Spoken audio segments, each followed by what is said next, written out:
Yo. How we doing, y'all? So, roughly 4 years ago and 4 months, I took down the DraftKings Best Ball Millie Maker. This is more of a refresher based on what I've kind of learned since I've won the Millie Maker. A reimagine, not a reimagining, but a more clear picture of how I actually won the Millie Maker.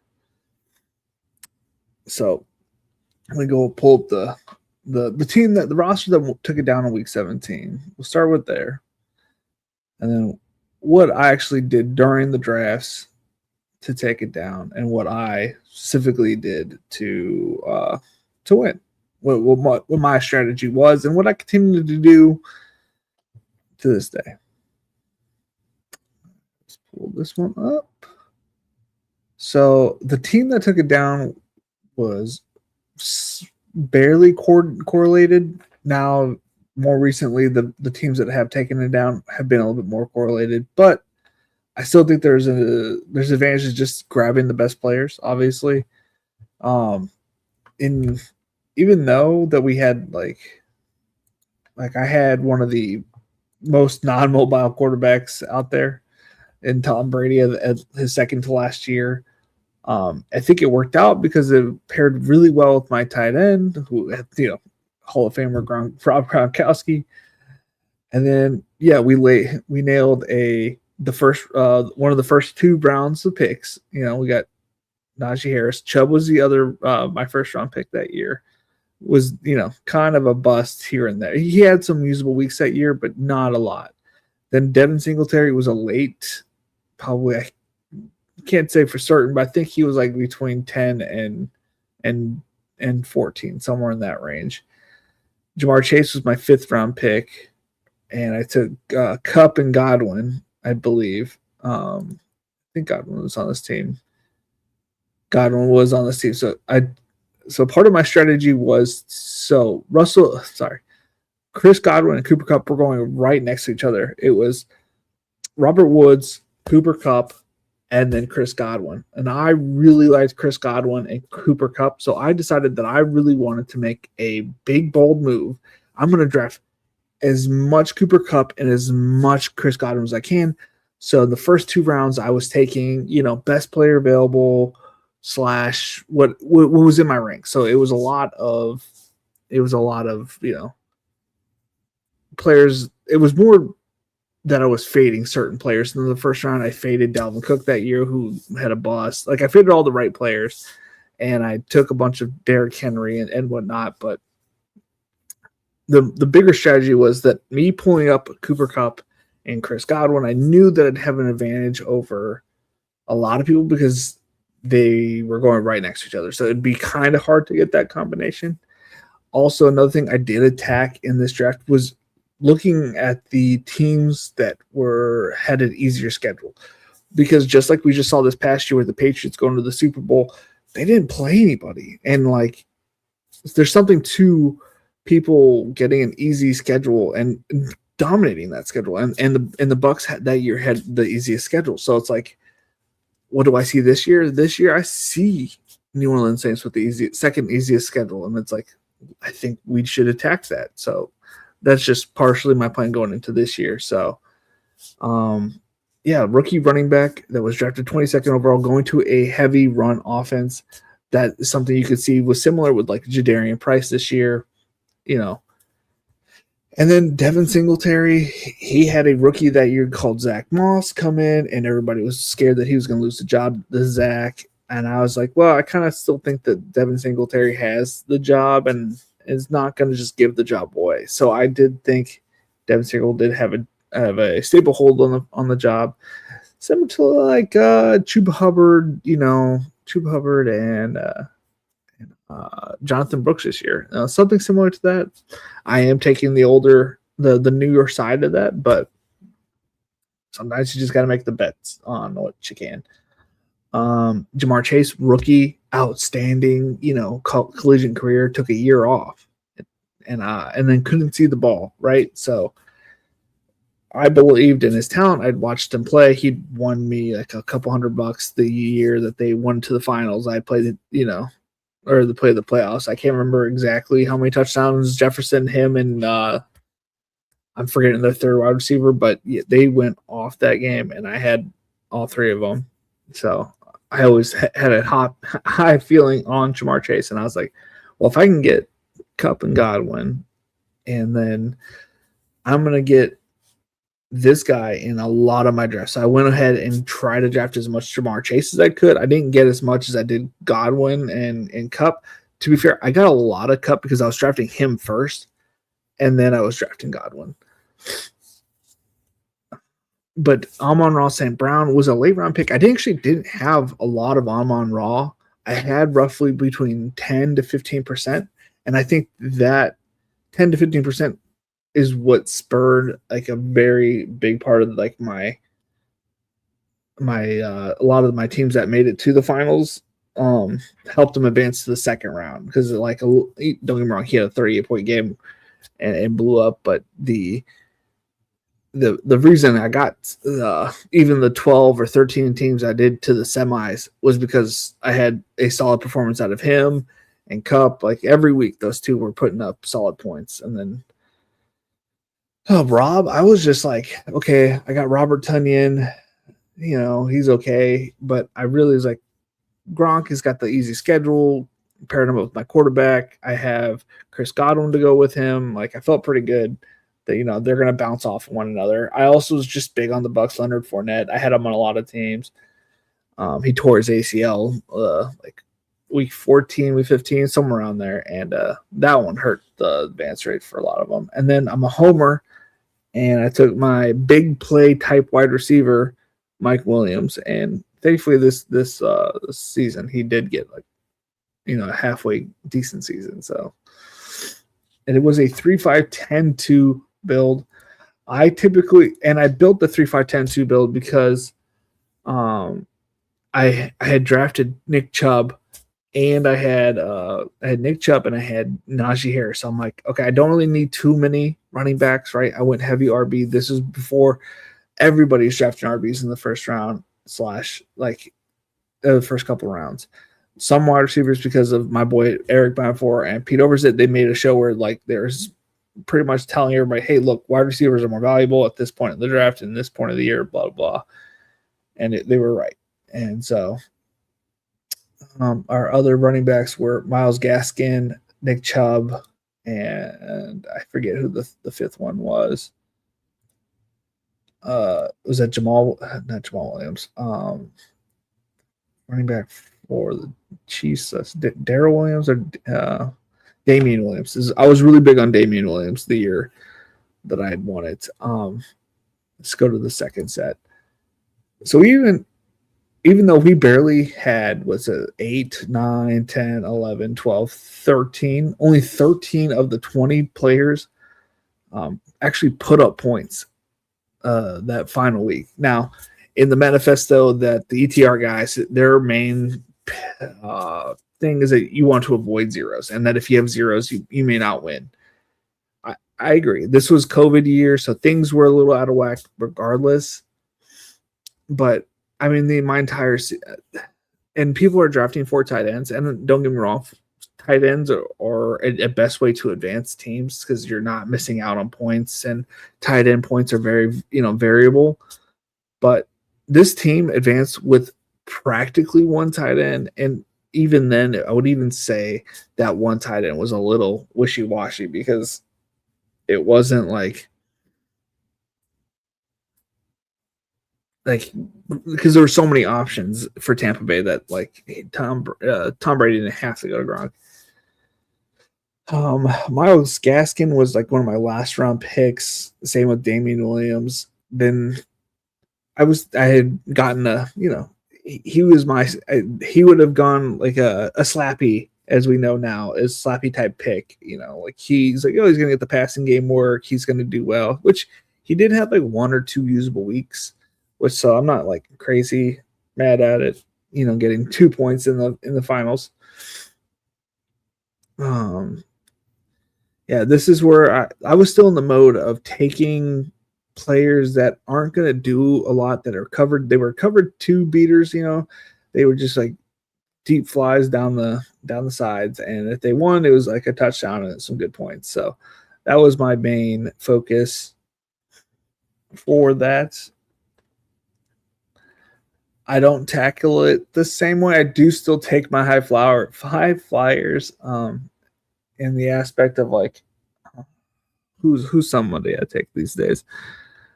And, by the way, Damian Williams, aka this is my years of Najee. That's why I take Naj, just because like he may not play. He may not get signed anywhere, but if he does play, he's going to put up points most likely. And then we had 3 quarterbacks. We had Zach Wilson, Jared Goff, and we had Tom Brady, obviously.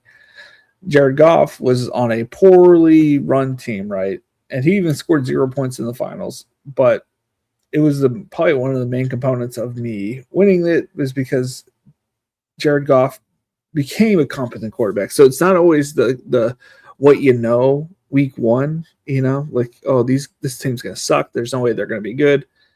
AKA what I'm personally avoiding the Dolphins and the Cardinals, but like it could be one of those teams where like, oh, they do suck, and I don't really want to piece to that offense. But he was a key pivotal victor for week 15, I believe. He's the reason I got to the second round, like because all the other quarterbacks were trash that year for me. And then Zach Wilson the year before, somebody with good legs, someone like Jackson Dart last year had a lot of mobile games where I think the week 16, Zach Wilson had like a 76-yard touchdown, was very, very helpful in advancing that to the finals. And we barely advanced to the finals. I do think there's something about getting the right pod luck. If you don't get the right pod luck, you will not advance. I barely squeaked out of the first 2 rounds. I don't know if I have anything on those. So let's see here. Don't mind my Twitter page here. So this was to get into the semifinals. Let's see if when we see obviously the team that we have. Wasn't a Justin Herbert team. Wasn't a Stafford team. It must have been this team. So, yeah. So you can see to get into the finals, I only put up 162 points, leaving me with a more unique team because of this. And so this is week 15 going to week 16, I do believe. So it's like Singletary put up again, like not a lot of points. The Chubb put up good points. The Cup was a league winner all season. Amon-Ra St. Brown put up good points. It's like, did anybody think that Josh Reynolds was going to do anything? Nobody thought this, right? And him getting to the finals was absolutely key. This is that Tampa Bay versus so this is where Chris Godwin also got hurt. Chris Godwin got hurt, and I think Leonard Fournette got hurt that game too, and it absolutely hurt the Bucs that game. But like you see some of these players that didn't score, so you have to like you're going to have zeros, right? That's just a part of the game. Like Robert Tonyan was out like the most of the year. Jamar Chase had a 1-point game going 15, and he didn't have really much of a good week 16 game. And I feel like him having these lower pointed games was why he came a little bit lower owned in the finals, but absolutely was the absolute key to winning the $1 million. Do I have? I don't have that. So as of October, we were advancing 92 of 100 of 211 teams. Then I think this is when Derrick Henry got hurt. First or second in 92 of 212 teams. So we were pretty close to the week 14. So there was the dip. 85 teams went down right before. it went 2 weeks ago, 72. Yeah, it was getting lower. I was getting a little sad. But then we had like a bounce back, and we got to first and second going into the last week. So did I have? We had a certain amount of teams get into the finals, but yeah, we had. This was probably my best team. I think it's probably what I'm showing you, and it was fairly high scoring. Imagine having Joe Burrow and Josh Allen and doing amazing. Well, to be fair, Josh Allen hadn't really done much. Yeah, it doesn't show you anything. We'll go here and just share this tab instead, just to look at the clear version of the winning lineup. So let's see what else we had, but it doesn't always run that way. Like you saw how lucky I got to get to the finals. I had so many random games where it was like 16, just 160 points just to barely get to the finals. And getting to the finals is not easy. It is absolutely one of the hardest things to do is to get into the right pods. I mean, this past year I got into one of the harder pods. I didn't get through, and I feel like if I would have had more teams that advance through, we would have done better. I do think that is why I'm a big proponent of big advancements, because you don't know what pods you're going to get into, and more chances at the pods. You might get lucky and you have a team that is able to squeak out 162 points and then like multiple weeks in a row, and then get to the finals where you have the explosive week. Listen, so that next year, I couldn't go further back and look at all the other things I had posted on Twitter. For some reason, it stops at the year 2022. And I won this 21-22, and it won't show anything past this timeline. So let me share this. And I show sometimes you just run out of luck. And this was the next year I just got messed over just a little bit. You know what I mean? It's like second, third, second, and it wasn't like, I'm pretty sure it was continuously going down. I remember having a pretty tough streak. I ended up getting 7 into the finals, right? So I really shouldn't have been complaining, but it is what I am. But you're gonna run cold in the pods. It's not always gonna roll your favor, and it's gonna seem unfair, but I promise you will get lucky one of these times, and you will get a good pod. And if you do get a good pod, I hope you had the right team in there that blows up in the finals. Let's see here. Am I missing anything? Instagram. And one of the perks back in the day from winning such an event, you got to go to this tab said you got to go to the Tournament of Champions. They don't longer do this, unfortunately. This was like one of the perks. I actually sat in the front row right there, and we actually there's a big scoreboard here on the right side. You can see it on the far left too, but we sat on the right side. We were closer to the buffet and the free booze, and well, I didn't drink. My buddy did. I drank like 10 Red Bulls and probably pocketed like another 3 or 4 more. I was hyped up, and so like there's a table a little bit to the right there where the cameramen for DraftKings were videoing me. They've said it was gonna be a commercial, but I never saw any, which is not a big deal. Which just would be cool. What else did they do?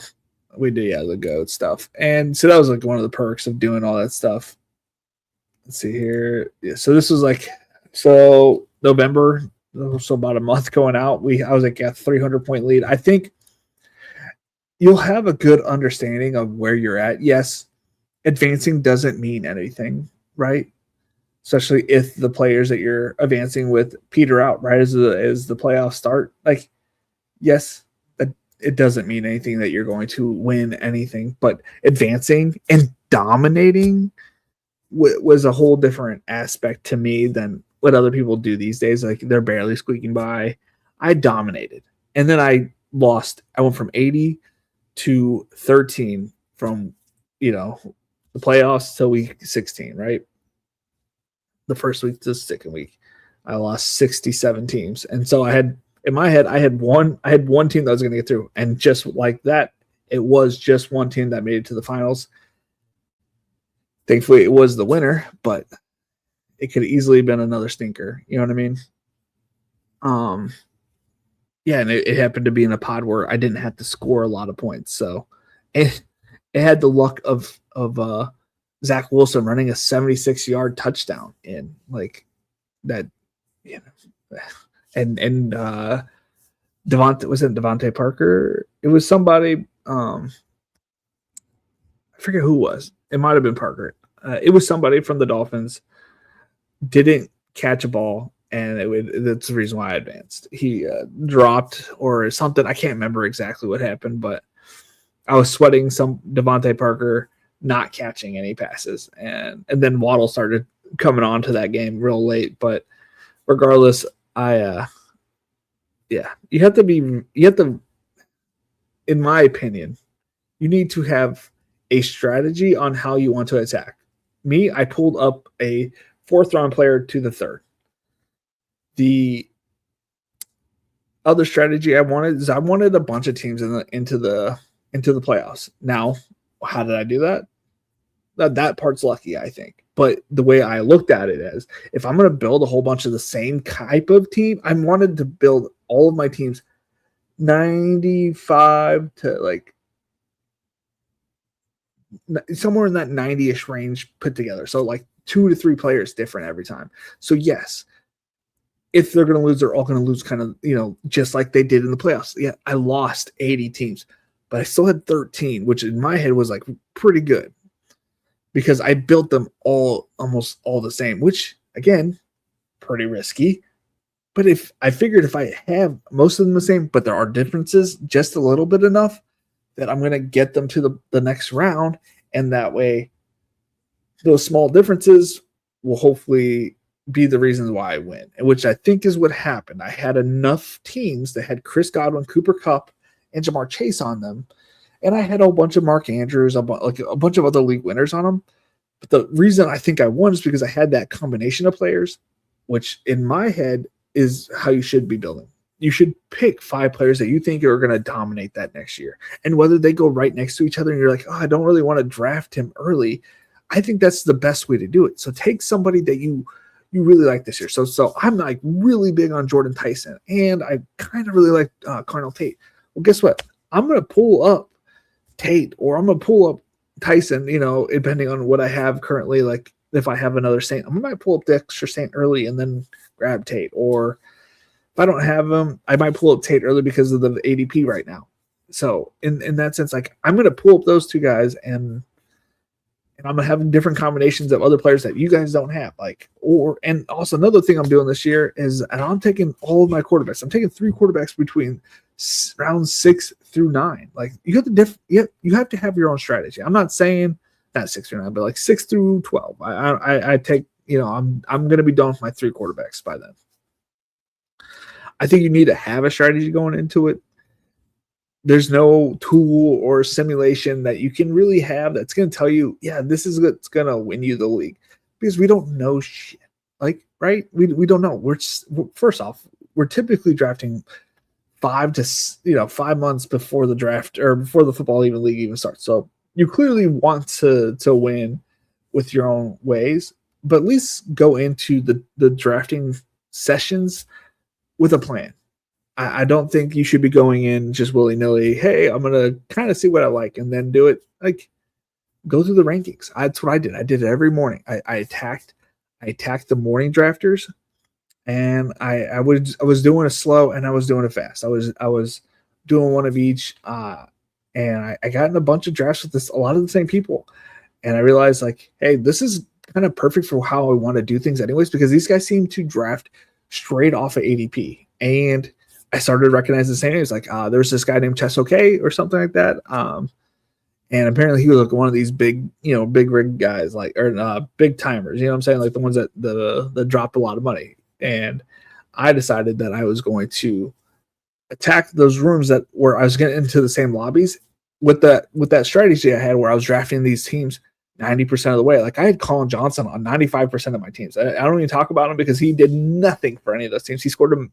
I think he might have scored 1 week, 9 points, and that was it. Like it's all he did all season. So like I thankfully on the team that I didn't that I won it with didn't have Colin Johnson, which is wild. You know what I mean? Because I drafted him like I am Najee Harris this year. I'm drafting him every time, which is okay. Like I think it's okay to have stands that don't hit. I think your fades have not only do the picks that you want, fading the other picks that you don't have is also super smart. An aging running back or a running back with the terrible offensive line, why would you like? Yes, they might have some opportunity, but after somebody's been drafting Najee Harris behind the Steelers' terrible offensive line, it was just not a good look for that type of runner. You have to equate one. Offensive coordinators are absolutely primal. Situation for drafting like with running backs and wide. I think drafting the situations is like you have to look. Does this situation have what it takes? You can't just say, he might get a shot. No, you can't do that. You got to look at the wide receiver rooms on the players that you actually want to take. I think it's okay to look. Hey, I'm gonna take my guys plus this guy who might have a situation like somebody you're not 100% certain on.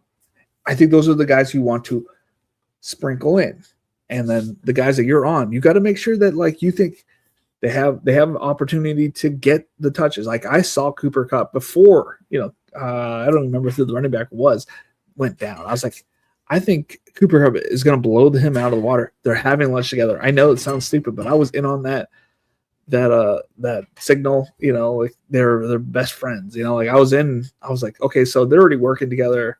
I'm in on the people that were trying to do well. Like, just like I'm in on Ricky Pearsall this year.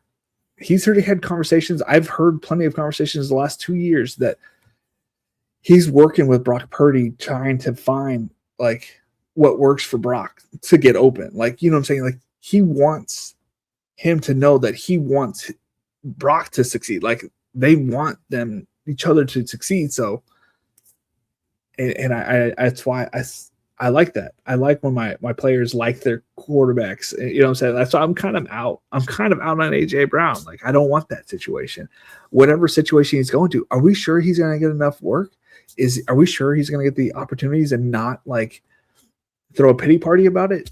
And which also scares me because it puts me in a weird spot with George Pickens. I love the talent.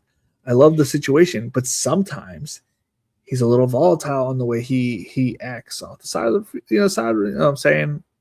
I don't really care for it, but that's the kind of guy I'm sprinkling it. You know what I'm saying? I don't want to be overweight George Pickens. Extreme talent, but a head case. We'll sprinkle.